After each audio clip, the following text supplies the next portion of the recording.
Le indagini dell'inchiesta Palude sono ufficialmente chiuse e la Procura ha confermato, tra le altre, l'accusa di concorso in corruzione al sindaco di Venezia Luigi Brugnaro, ai suoi capo e vicecapo di gabinetto Morris Cerone e Derek Donadini, all'imprenditore di Singapore Chin Kiat Quong.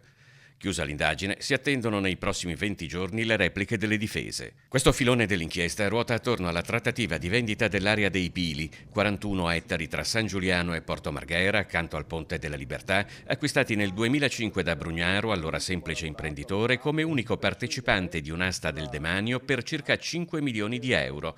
e offerti poi al magnate di Singapore per 150 milioni. Un aumento di prezzo che, secondo l'accusa, andava a remunerare la promessa dei pubblici ufficiali di adozione dei provvedimenti edilizi e varianti urbanistiche, in particolare la promessa di raddoppio dell'indice di edificabilità dell'area, con interventi anche di carattere commerciale che avrebbero grandemente elevato il valore dell'area, consentendo alla società di Ching, realizzatrice dell'intervento, di ricavare circa 1,5 miliardi di euro. Sempre secondo l'accusa, Ching è stato allettato durante la trattativa dalla vendita di un immobile pubblico, Palazzo Papadopoli,